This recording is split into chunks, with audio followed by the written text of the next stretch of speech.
want to see if they're going to sleep over there. Well, good morning. Happy Holy Day. What an awesome day. The Day of Atonement.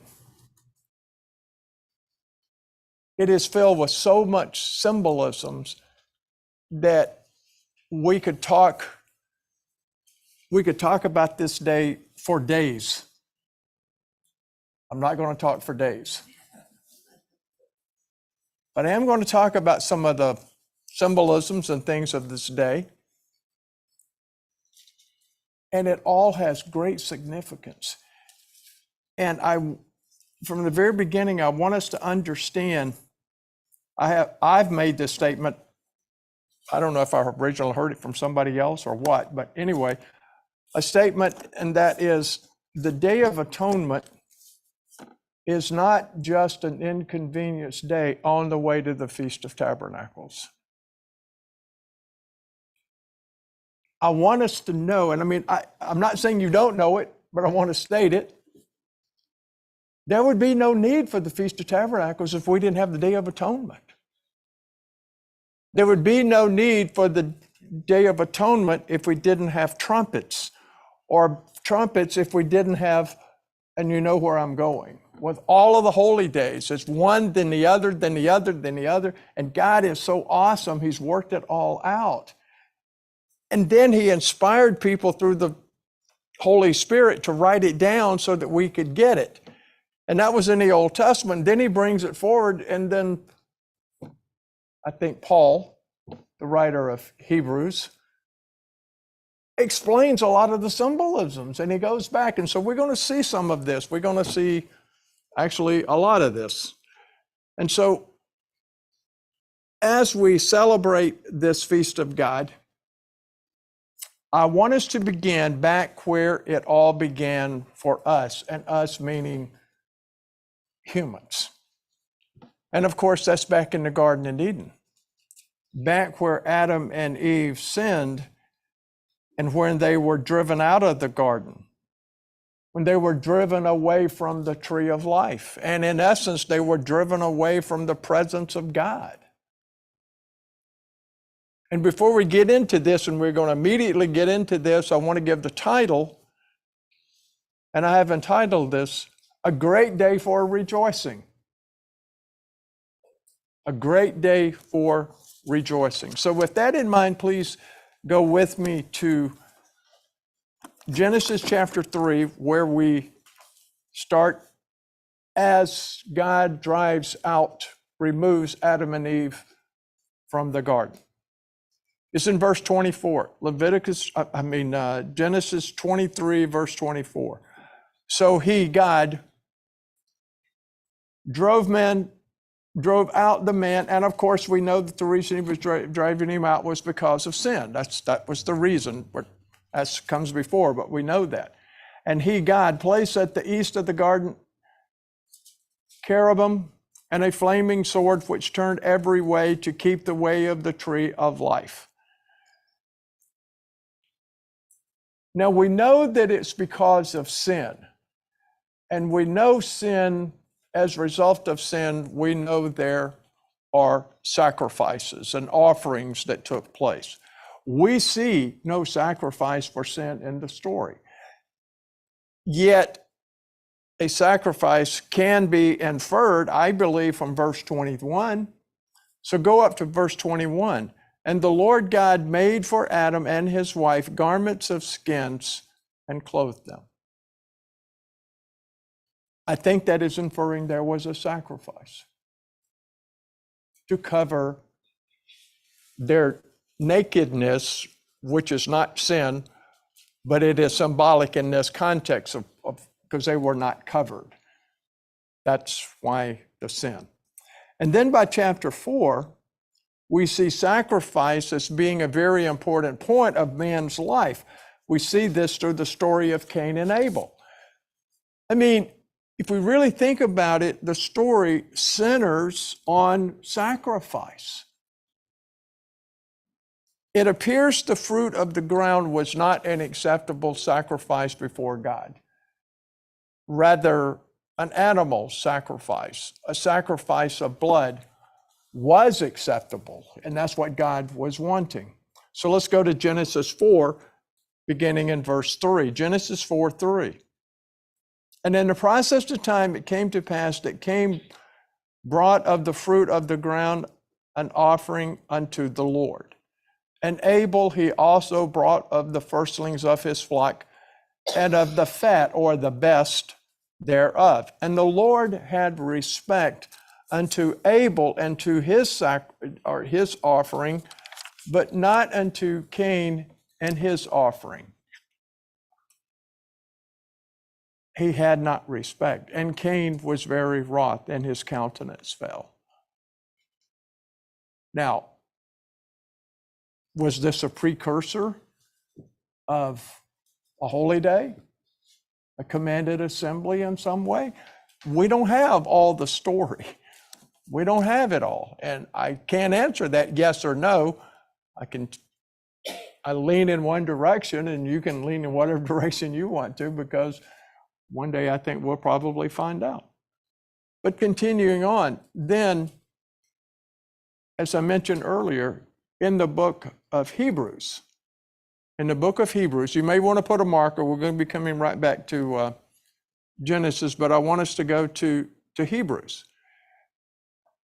Hebrews chapter 11 and verse 4, Hebrews 11 and verse 4, by faith Abel's offering unto God was a more excellent sacrifice than Cain, by which he obtained witness that he, Abel, was righteous. And so what we see is faith was and is a part of offerings or sacrifices. We can use that interchangeably. And then back in Genesis, the Genesis story also shows altars became part of sacrificing and offerings. For example, we read that after the flood, Noah built an ark to the Lord. So let's go to Genesis chapter 8 and verse 20. Genesis 8, verse 20. And Noah built an ark unto the Lord, and took of every clean beast and of every clean fowl, and offered burnt offerings on the altar.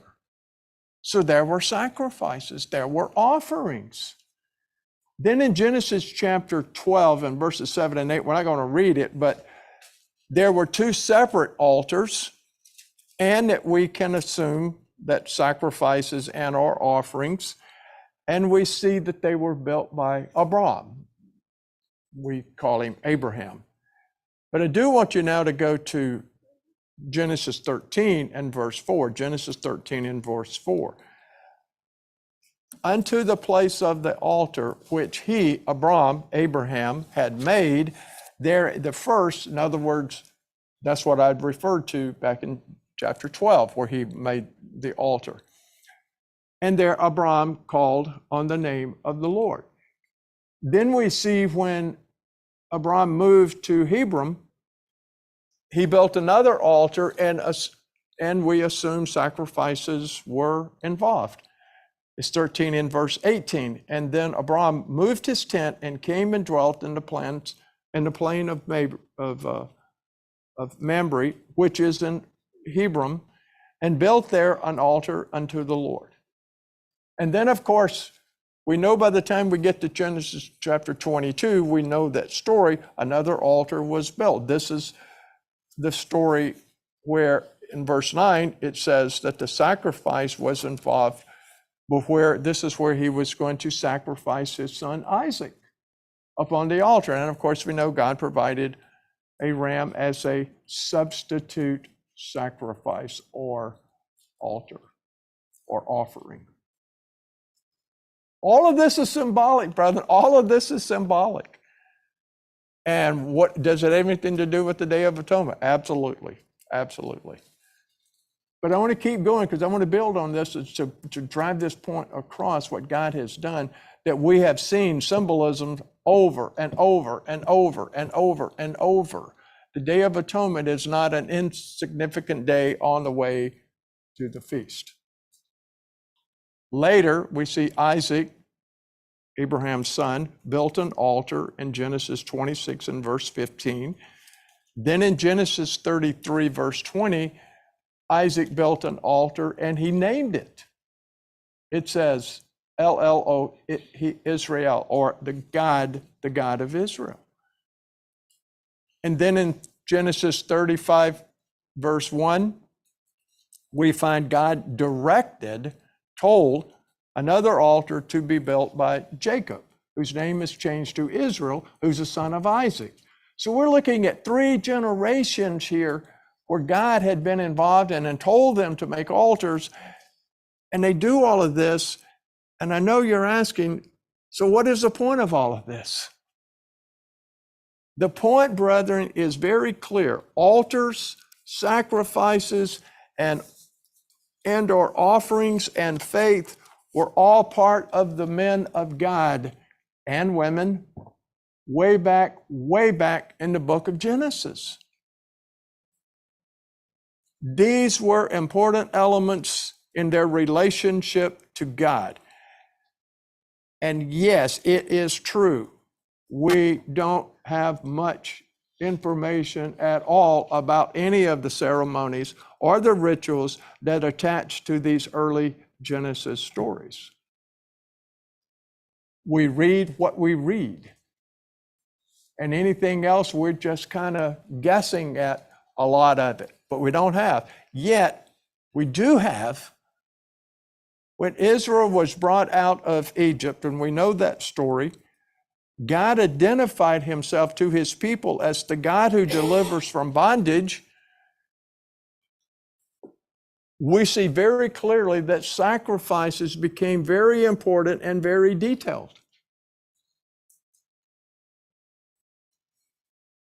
A number of the Genesis stories involved sacrifices, offerings, altars, and of all these stories, it is not clear which, if any, are related to the Day of Atonement.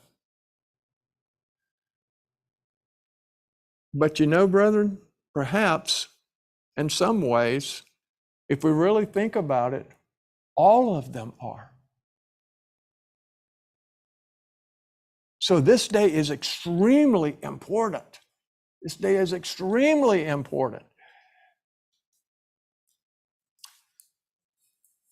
I mean, here's the point why I'm saying maybe, perhaps, in some way all of them are. As we know, sacrifices were associated with every holy day in Leviticus 23, and we know 2 of these festivals of God involve very specific sacrifices. Passover, which is not a holy day, but it is a festival of God, and the Day of Atonement. And they both are very detailed, both of them. Are there similarities? Are there symbolisms between the 2? Absolutely. And brethren, over the years, we, the church, we have come to understand both of these major events, Passover and Days of Unleavened Bread, actually refer to the same sacrifice, Jesus' blood. Yet, each one is described in a very different from a very different perspective.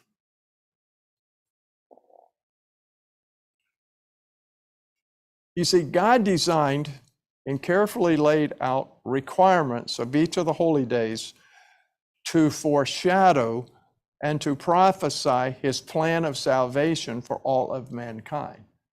And it began with the Passover. And we need to remember, by the time of Jesus' earthly ministry, when he walked the earth as a flesh and blood and bone human being, and by the time of the early New Testament church, much of that plan had still been held in secret. Go with me, if you would, to 1 Peter chapter 1. 1 Peter 1, verse 10. 1 Peter 1, verse 10. Of which salvation the prophets have inquired and searched diligently, who prophesied, who foretold of the grace that should come upon you. They wrote about it. They were inspired by the Holy Spirit. We know that. That's how the New Testament came about. Yet they did not understand. They wrote it down. They didn't understand it. But it says that should come unto you. Who is the you? The church, us. Verse 11. Searching what and what manner of time the Spirit of Christ, the Messiah, the Anointed One, which was in them, did signify when it testified beforehand the sufferings of Christ and of the glory that should follow. They wrote about it. They didn't always understand it. I don't think they understood very much of it, but they wrote it down because God inspired them to do so. And to whom it was revealed, not unto themselves, but unto us, that did minister the things which are now reported unto you by them that have preached the gospel unto you by the Spirit sent down from heaven, which things the angels desire to look into. It's telling us the Old Testament prophets didn't understand a lot of this. They wrote it down. They didn't understand it. We're also told, even to today in the New Testament, the angels want to learn about this. They don't understand all of it either. The timing of events is very, very important to God, and He reveals what He needs to reveal when it is right to do so. That's a very important principle. Even though Israel had the scriptures and they observed the holy days, including the Passover and the days of unleavened bread, and all of them, including the Day of Atonement, off and on for hundreds of years, they had no real idea what those days foreshadowed. And so I don't think we really can get really upset with all of, with Israel, because they're carrying out things, and we go, yeah, but they had God walking with them in the form of the being we refer to as Jesus Christ. And they should have just done it because of that. Yeah, that's easy for us to say. Now, but God got angry with them because they didn't do what He said to do. Now, that's another story, but how do we really get upset with them when they really didn't understand what they were doing? They were told to do it, they did it. They didn't understand it, and they grumbled. Does it ever remind us of any of us doing anything like that? Probably not. Wink, wink. They were caught up in the ceremonies, and they were caught up in the rituals. They had their own agenda, and they were absolutely absorbed, as it were, in their own history and traditions. And so they started adding to what God said to do. God allowed it, and some of it was symbolic, right, and they still didn't understand it. And of course, I hope we understand that the Jews in Jesus' day did not understand, even though they saw the true Messiah walk among them. They didn't understand, even though they saw the true Passover. They didn't understand that. So we take it for granted, they could have understood. They didn't understand. They did not understand for a whole lot of reasons, and that's not the point of the sermon. They did not understand the significance of the ripping of the veil of the temple. Yet, however, we, the Church of God, we can know these meanings. We can know all of this. Let me rephrase that. Let me take back the word all. We can understand a whole lot of it, not all of it, because I don't know that we understand all of it yet. So at this point, I want us to look a little closer to the Day of Atonement. So let's go back to Leviticus chapter 16.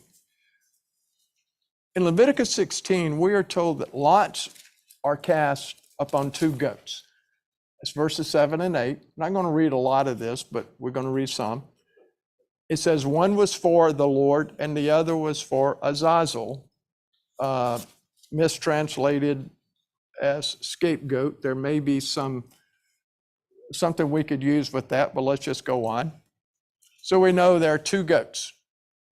We know there are two goats. There's not one goat. And as we know, the goat for the Lord is killed, foreshadowing is being crucified at Passover. It was acted out year by year by year. And its blood is used in an atoning ritual. That's what we're told in verses 15 through 18. Then following the atoning or the reconciliation, the other goat is taken by the high priest, and it says, on all the iniquities, all the sins of the people are confessed or placed on the head of this other goat. This other goat does represent Satan. Now, I'm not even going to go in and try and prove all of that today. It's not part of this. I know that Mr. Pinkerman has covered some of this in times past and all, but I'm bringing it up because I know there are at least two Church of God groups that are teaching that both goats represent Jesus. Wrong, wrong, wrong. And I'll leave it up to Mr. Pinkerman to prove that to you, but it's not really hard. It's not really hard. Then going on, what we see is in a fit man or suitable man in the New King James, and then in Revelation 20 and verse 1, it says angel. And you go, what are you talking about? Well, that ties into the Day of Atonement if you really want to think about it. We'll get to that a little later. And then this fit man leads the goat into an inhabited wilderness. That's 21 and 22. This is symbolic of Satan's fate.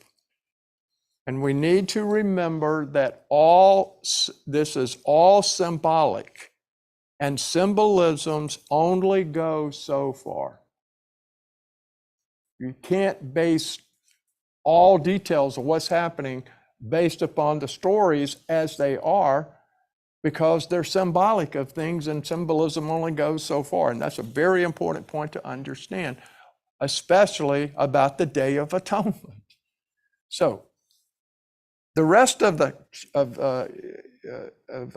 Leviticus chapter 16 shows offerings and washings being associated with the important central rituals. We know this, but I want us to notice that of all the holy days, the Day of Atonement is the only day God commands us to afflict our souls. So go to Leviticus 23 and verse 27. Leviticus 23, 27. Also on the 10th day of the 7th month shall be of the Day of Atonement. That's today. And it shall be a holy convocation unto you, and you shall afflict your souls, an offering made by fire unto the Lord. And you shall do no work in that same day, because it is a day of atonement, to make an atonement for you before the Lord your God. For whatsoever soul it be that shall not afflict the soul in that same day, he shall be cut off from among his people. And whatsoever soul it be that does any work in that same day, that soul will I destroy from among his people. Do we think God is serious about the Day of Atonement? Yeah, I think he's pretty serious. You shall do no manner of work. This is three different timings, three different wordings, three different points, three different verses saying the same thing.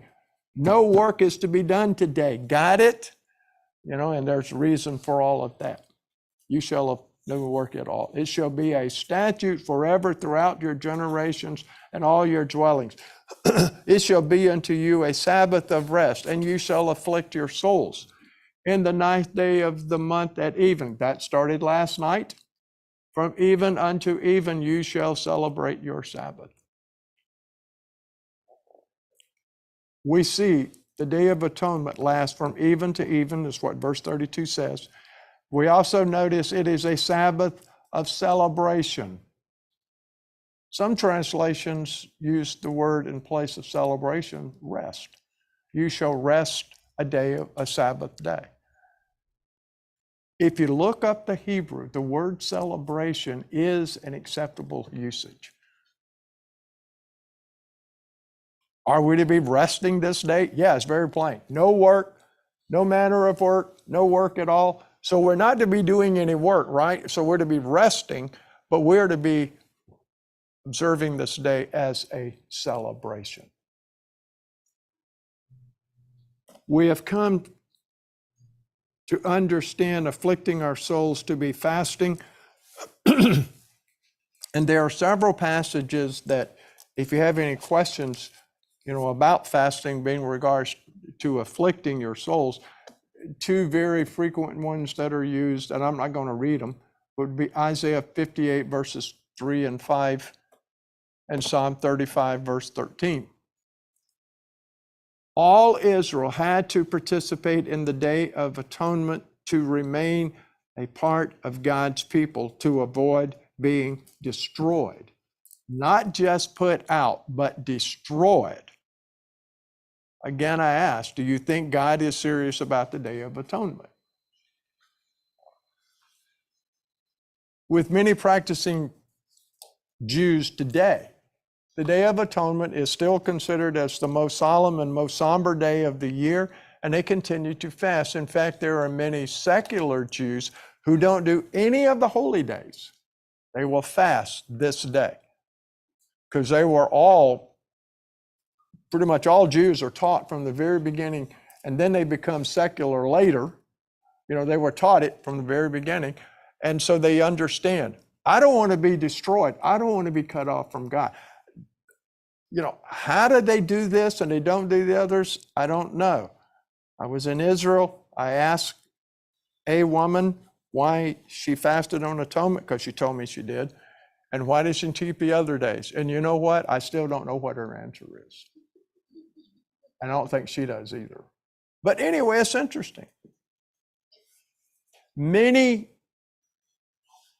devout Jews use the Day of Atonement as a day of remembrance and a day of repentance. It's where their behavior, in one way or another, is very similar to what we in the church, how we do and we demonstrate during the time leading up to Passover and the days of unleavened bread. They use it very, very in a similar way. And I've thought about this many times, and I've come to the conclusion, I think it's significant that these things happen. And the reason I think so is because they show how God is working with different people to accomplish his plan of salvation. They're not having to know everything now. Should they know everything now? Yes. They chose not to, so they don't. But he still uses it. He still uses these things, and that's significant to us. We know that the Church of God has been given much understanding and revelation of the holy day meanings, and we review the past and we understand much about the future. That's why we look at the symbolisms. That's why we pay so much attention to a lot of these things on this day. And so I want us to go back again to the book of Hebrews, because from the book of Hebrews, we learn about the symbolism of the Day of Atonement. We read about it in Leviticus 16 and Leviticus 23 about there are these days, and they do, and we see some of the things, but we don't understand a lot of the information is not given about all of that. But in Hebrews, we see a lot of symbolisms. So like for example, in Hebrews 10, we see that we, the church today, we are sanctified through the body of Jesus Christ. That's in Hebrews 10:10, by the which will we are sanctified through the offering of the body of Jesus Christ once for all. And we see the symbolism of that, yes, in Passover. We also see it through the symbolisms of the Day of Atonement. And brother, I hope we understand, without going into great detail about this, but I hope we understand this is showing us that we now have access to the Holy of Holies. We remember that it was also on the Day of Atonement that the high priest took the sacrificial blood into the Holy of Holies and only did it once a year. We know so much of this. A most holy place was in both the portable tabernacle and in the temple. They carried it out. Did they understand it? No, they did not understand. They did not understand. I know that there are times, because I've had people ask me this before, so what did the Holy of Holies look like? Well, apparently the Holy of Holies was a small room, and there's a lot more detail we could go into than I'm even going to go in here. Apparently it was a small room that had walls and curtains, or curtain materials at least. And then inside this room was the ark, and then on the ark was the mercy seat where God appeared in a cloud above it. God associated the mercy seat with his presence being over the ark. Put a marker here in Hebrews, and let's go back to Leviticus 16 here. Leviticus 16 in verse 2. Leviticus 16 verse 2, and the Lord said to Moses, speaking to Aaron your brother, that he, Aaron, come not at all times, not just at any old time, into the holy place within the veil before the mercy seat, which is upon the altar, which is upon the ark, that he die not. For I will appear in the cloud above the mercy seat. That's what Hebrews tells us. That's what this tells us. And then in Hebrews 9 in verse 2, we see what was before the holy place. Hebrews 9, going back to that, Hebrews 9 verse 2, where there was a tabernacle made, the first, wherein was the candlestick and the table and the showbread, which is called the sanctuary. And so what we see in this Holy of Holies, we see a candlestick, we see a table, and we see showbread in the sanctuary or the holy place. Then in verse 3, this is in Hebrews 9 verse 3, behind the second veil was the tabernacle called the holiest of all. We're looking at what does it look like inside there? And you say, okay, so why are we reading this? Because of the symbolisms, brother, because of the symbolisms. Verse 9, so in Hebrews 9 and verse 4, it shows the Holy of Holies contains the golden censers and the ark with cherubim of glory shadowing or overshadowing the mercy seat. Their two wings are stretched out. Apparently, I've never seen it in drawings. You probably have too, and it could be accurate, but it looks like at least a touch, but anyway, over the mercy seat. And then the ark contained some manna, Aaron's rod that budded, and the tabernacles or the tablets of the covenant. Now, all of these are very interesting things, and each one of them carries spiritual significance. There's symbolisms in what is in all of this. The spiritual significance or principles that we can learn from the symbolisms are very important to the plan of God. So, manna demonstrates how God can and does take care of us. I mean, that's in there. And it underscores the importance of the Sabbath day, makes it very, very clear because it points out which day is the Sabbath, because it was a 40-year, every day, reoccurring miracle to point out which day is a Sabbath. Now, this is inside the ark. Aaron's bud that budded indicates how God works through authority that he gives to men. He showed all Israel the man in the office that he was backing. Of course, that was Aaron. And we know, of course, Aaron was not perfect. He wasn't anywhere close to being perfect. He was flesh and blood and bone, just like we all are. Yet, we still see very clearly that God was still making it very clear who he had appointed and who it was that he was backing up. He was doing things through this particular man, through this office that he was doing, high priest. Then the tables of the covenant, it appears to be the tablets written by the hand of God. I think we can see all of these things are very, very significant to us. And they're inside. And the high priest could only go in there once a year. And that once a year was when? The Day of Atonement. So all of this stuff has significance to the Day of Atonement. Again, Hebrews 9,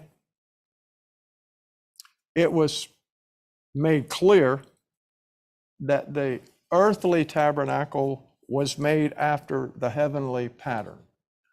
Verse 23, Hebrews 9:23.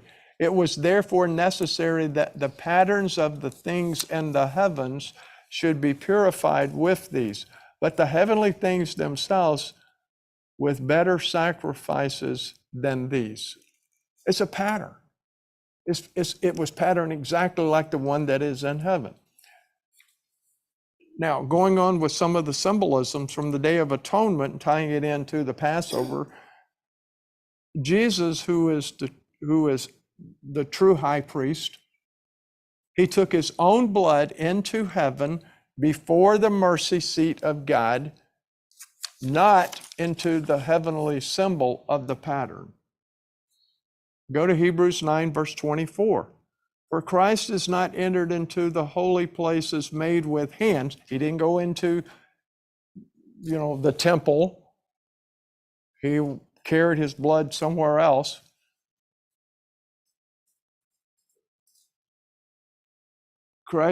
For Christ is not entered into the holy place made with hands, which are the figures or the patterns of the true from heaven, but into heaven itself, now to appear in the presence of God for us. Nor yet that he should offer himself often as the high priest entered into the holy place every year with blood of others. In other words, the offerings that he did. For then must he often have suffered such since the foundation of the world, but now once in the end of the world has he appeared to put away sin by the sacrifice of himself. Not going to go into this here, but other than to state that the Passover, the day of the wave sheaf during the days of unleavened bread, and the days of unleavened bread, all tied together with the Day of Atonement. Now, you could probably spend an entire sermon just on that one statement because there's so much to that, but I'm just making a statement. I just want to put it out there to get it stated. And of course, I know that we remember only the high priest could enter into the physical Holy of Holies and only once a year, and it was to take the blood of the sacrifice. And we also understand access was never granted to the people. And that's important. Because today, Because today, as true believers, as followers of Jesus Christ, we can enter through the veil into God's presence. Because Jesus has already taken his blood into God's presence, seen on the day of the wave sheaf back during the days of unleavened bread. This is why all of this is tied together. And we, the Church of God, now are allowed access. And this has all been so for some 2,000 years. The death of Jesus, the starting of the church. And I know that we look forward to the final fulfillment of the literal Day of Atonement, when all these things are actually carried out, where Satan will be bound for 1,000 years, and then access to God and his mercy seat will be granted to the entire world. And it's also interesting to know that there will be no need for any kind of special calling of them at that time, because following the real Day of Atonement, mankind will have, as a whole, will have access to God that very few people have ever had in the entirety of the 6,000 years of man on earth. We have it because of being part of the church. But the rest of mankind doesn't have that, and have not. But when this has happened. And so again, we make the statement, the Day of Atonement is truly a great day. And there is reason for both personal afflictions that lead us to humble the self, as well as to great celebration for what the Day of Atonement actually pictures symbolically or spiritually. Those who want to come to God after that Day of Atonement will be able to come to God. They will have access to the tree of life. The evil being who has held the world captive for 6,000 years will himself be the prisoner. Revelation 13 and verse 10. Revelation 13:10. He that leads into captivity shall go into captivity. That's the 1,000 years right after the end of the 1,000-year reign of Jesus Christ. No, that's not what I'm saying. For the 1,000 years at the beginning of it, right before Day of Atonement, that's the real Day of Atonement. He will be put into an abyss, and then there's the 1,000-year reign of Jesus Christ. And then we know he's loose for a little season, and we'll see that in just a moment. Ephesians 4 and verse 8. Ephesians 4, verse 8. Wherefore he says, and this is quoted from Psalm 68, verse 18, when he ascended up on high. Who ascended up on high? Jesus. He led captivity captive and gave gifts unto men. Satan will now be the one that is held in captivity.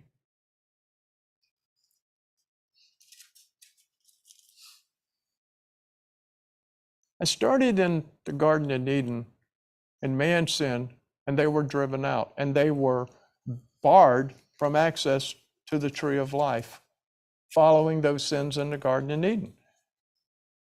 Then after the Day of Atonement, access is open once again. And brethren, please understand, the Day of Atonement is for the world, past, present, and future. This day is soon to be completely fulfilled. And we, the first fruits, the Church of God, we have access to God now by special calling. It's what Jesus said. No one can come to the Father through me. John 6:44. We have received atonement. We have received reconciliation to God. The world is waiting for it. So many of them most of them don't even understand. They probably couldn't even define the word reconciliation or the word atonement, much less understand that it is for them and they need it, but they're going to receive it. And brethren, we see the ceremony in Leviticus 16 that points to this event was instituted over 1,000 years before Jesus walked the earth. And about 2,000 years after his death and resurrection, we are soon to see this day being fulfilled. The Feast of Trumpets is to occur, then next, and that's Jesus coming, and that's the next event that is to occur. And then the Day of Atonement can be fulfilled. We have to have trumpets before atonement, and we have to have atonement before the 1,000-year reign of Jesus Christ, i.e. the Feast of Tabernacles. That's another topic. But I do want you to go with me now to Revelation 20. I referred to this earlier, but didn't make any comment. I did that intentionally. Where we're going to see this scenario that is talked about here is soon to occur. I want us to understand this is symbolically pictured by the Day of Atonement. Leviticus 23. They tie together the 2 points. They're not the same event, but it's like one of my daughters used to say, sort of, kind of, but not really. But let's go to Revelation 20 and beginning in verse 4. And I saw an angel come down from heaven, having a key to the bottomless pit, and a great chain on his head. And he laid hand on the dragon, that old serpent, which is the devil and Satan, and bound him 1,000 years. Okay, that's what I said. And cast him into the bottomless pit, and shut him up, and set a seal upon him, that he should deceive the nations no more, till the 1,000 years should be fulfilled. And after that he must be loosed a little season. Okay. I'm not going back, just mentally carry you back to the Azazel goat in Leviticus 16. He's carried out into the wilderness. He wasn't killed or destroyed or removed. This is why. This is why. Because that goat pictures Satan, and groups are saying that it pictures both. It doesn't, but anyway, that goat is taken out in there because it is a symbolism of he's going to be in the wilderness. He's going to be out in the wilderness, which is symbolic of the 1,000 years when he's put into this bottomless pit, i.e. the Feast of Tabernacles, the 1,000-year reign of Jesus Christ. Then we move on. And I saw thrones, and they sat upon them, and judgment was given unto them. And I saw the souls of them that were beheaded for the witness of Jesus, and for the word of God, in which had not worshipped the beast, neither his image, neither had received his mark upon their foreheads or in their hands. And they lived and reigned with Christ for 1,000 years. Then the 1,000 years happened. This is what it says. And then we read earlier, and cast him, this is in verse 3, and shut him up, and set a seal upon him, that he should deceive the nations no more, until the 1,000 years should be fulfilled. And after that he must be loosed for a little season. The time is coming that he needs to be released. So the symbolism of the goat being carried out into the wilderness, it's symbolic of this day, of this actually happening. But any way you want to look at this, today we are so privileged to observe this special day. This day that God has made holy, filled with all kinds of symbolisms, all kinds of pictures, all kinds of things that he's going to carry out. This day is not just an inconvenient day on the way to the Feast of Tabernacles. And we get lost sometimes and trying to read and put together all the symbolisms, and so that's why we need to look at them. We need to take a look at these, and this is why we did. We also understand, as we have this privilege to be able to observe and celebrate this special day, we also realize today we're told to fast. Why? Why? Well, for many reasons. And first and foremost, God said so. If he didn't even explain it, we should do it because he said so. Now, he doesn't just say so. We actually know a lot more why. But first and foremost, to me, the biggest reason we fast is because God said so. And whatever God says, we could go, yes, sir. It's like Paul when he's knocked down on the road to Damascus. Jesus knocks him down. We know it's Jesus because he identifies himself there. And he knocks him down and he blinds him and he says, Lord, who are you and what do you want me to do? Implying whatever God said, that's what he was saying he was going to do. Well, God said to fast on this day. Okay, yes, sir, we're going to fast. And then Jesus explains things to Paul, well, just like God explains things to us. It's commended that we afflict or humble ourselves, and the purpose of that for us is to draw close to God. We also fast because the day pictures our entering God's presence. Because, see, man was cut off. This is the day that pictures that we have access to God. And we humble ourselves before God. Yeah, he said to do it, but I'm saying we do it because we are humbling ourselves, bowing down ourselves, figuratively speaking, symbolically speaking, as low as we can get before our great God, because we're in his presence.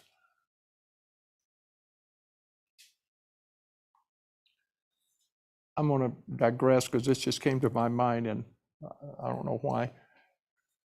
But I know I've heard people, somewhat criticizing people, the quote Protestant churches who say, we're going to go up into heaven. They just got the location wrong, but that's not my point. And we're going to look in the face of God for all eternity. And I've had people laugh at it. I've heard ministers from the pulpit laugh at people who are saying that. And I remember going up it wasn't the first time, it was probably the second or third time I heard a minister say that. I went to him and asked him, and I said, I want to ask you a question. I said, give me the downside of being in the presence of God and looking into his face for all eternity. And he couldn't say anything. And I said, of course that's not true. But what if that was it? Would you not want to be there? Man is going to have, through this day, access to God they've never had before. And so we also fast because this pictures when all mankind will have access to God. We fast for the rest of humanity. They don't know it. They may laugh at us. They may ridicule us. They may fire you from a job. They may do all kinds of things. And those are the people that we still fast for. Because we know they don't have the truth. We fast, we humble ourselves, and we do it because God said so. We do it because we humble ourselves to draw closer to God, because we see that we are picturing, this day pictures our entering into God's presence, and we fast for all of humanity. Think about it this way, what an awesome and loving God we have. Jesus died for us.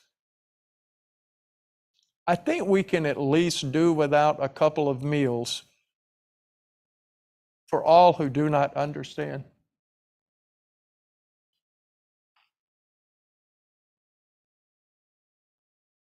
What is pictured by this day?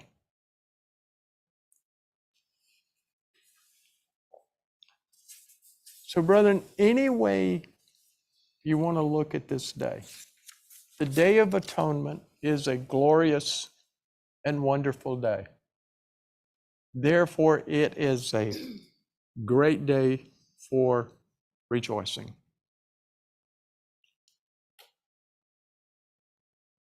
I think each one of us need to thank God. Yes, even as the stomach rumbles, even as we may have a headache because of whatever reason, all of those things, we're still alive. We're human.